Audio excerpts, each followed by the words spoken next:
Good morning.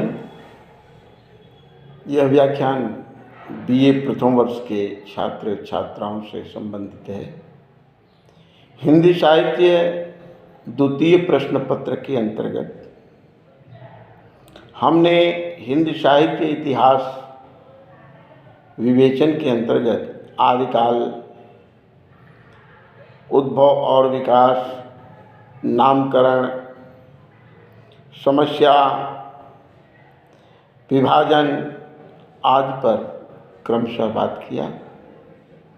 अब इस व्याख्यान के अंतर्गत जो आपके परीक्षा प्रश्न पत्र से भी जुड़ा हुआ है, मुख्य परीक्षा विश्वविद्यालय परीक्षा से संबंधित प्रश्न भी किए जाते हैं कि आदिकाल की सामान्य विशेषताओं पर प्रकाश डालिए या आदिकालीन प्रवृत्तियों का विवेचन कीजिए।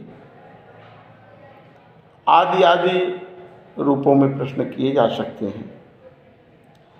इस प्रश्न के उत्तर के लिए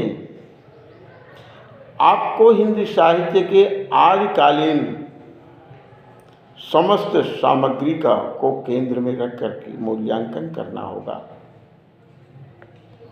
कि 1050 से लेकर 1375 के मध्य जो साहित्य लिखा गया,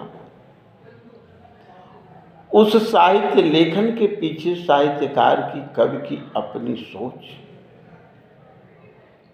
समाज के प्रति कवि की भावना, साहित्य के माध्यम से वर्णित विषय वस्तु का उद्देश्य आदि को ध्यान में रख करके इस प्रश्न का उत्तर देखेंगे।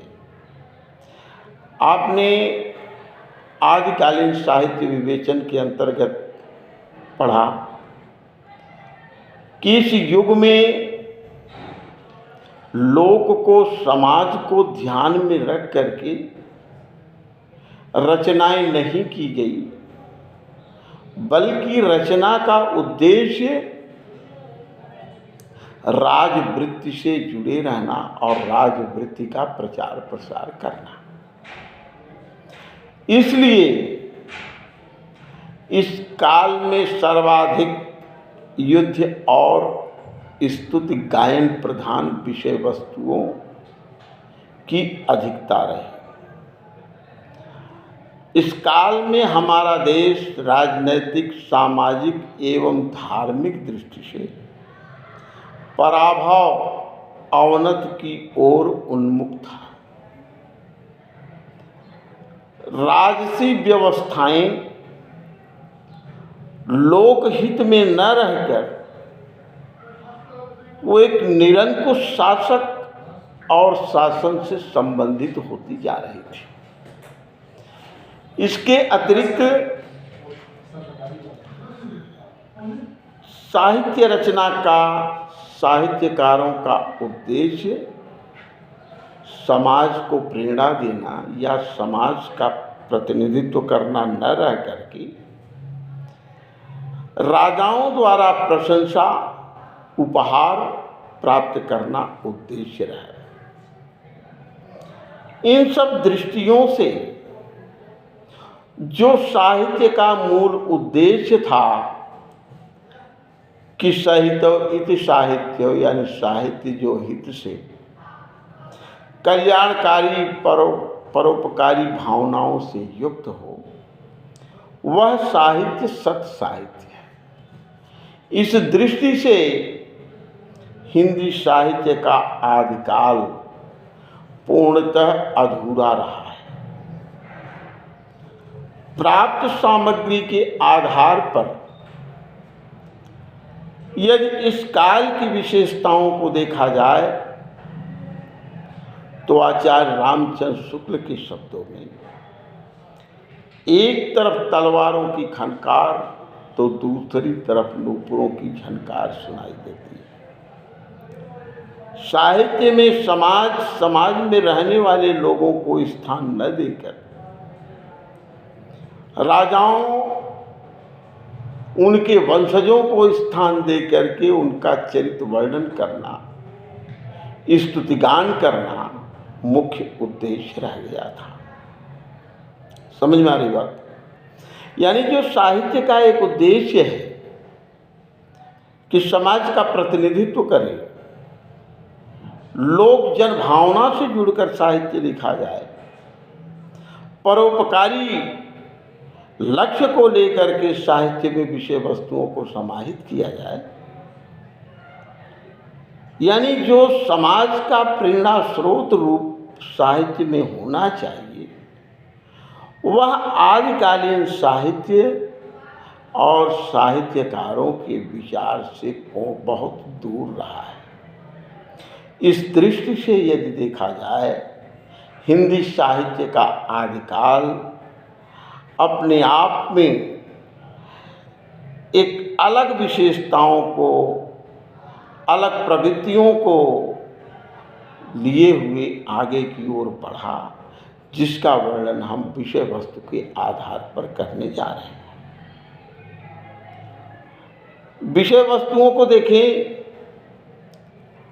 तो चरित्र प्रधान काव्यों की अधिकता होने के कारण वीरगाथात्मक वर्णन की प्रधानता रही है, वीरगाथात्मक साहित्य रचना की प्रधानता रही।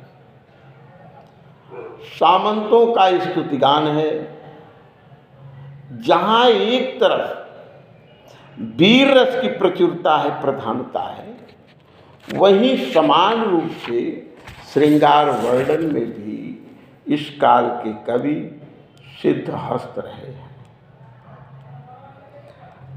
यदि देखा जाए तो जहाँ युद्धात्मक वर्णन प्रस्तुत किए गए, उनमें सजीवता से दिखाई देते हैं। युद्धों का सजीव चित्रण इन कवियों के द्वारा काव्य में प्रस्तुत किया गया। युद्ध कौशल वर्णन काव्य की प्रमुखता बन गई थी।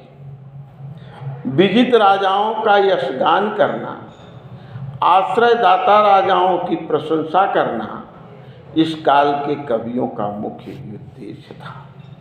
जहाँ ये वीर रस चरित्र प्रधान काव्य रचना करते थे, वहीं आवश्यकता पड़ने पर अपने आश्रयदाता राजा के साथ युद्ध भूमि में जाकर के युद्ध उत्साहवर्धक कविताओं का गायन किया करते थे और आवश्यकता पड़ने पर ये युद्ध के लिए समर्पित भी रहा करते थे।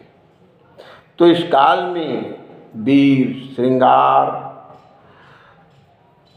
और सामाजिकता से परे भावनाओं को प्रमुखता देते गए। राष्ट्रीय भावना इस काल में संकुचित रही है। इतिहास के अंतर्गत कल्पना का समावेश किया गया। पात्र तो ऐतिहासिक हैं, लेकिन वर्णन इतिहास के अनुरूप न होकर कल्पना का समावेश करके इन कवियों ने अपने अनुसार प्रस्तुत किया। वही प्रकृति चित्रण, छंद विधान में भी तत्कालीन भाषा को स्थान देकर काव्य रचना की गई। ये इस काल की सामान्य विशेषता थी, जिसको चरणबद्ध करके आपके सामने प्रस्तुत किया गया। धन्यवाद।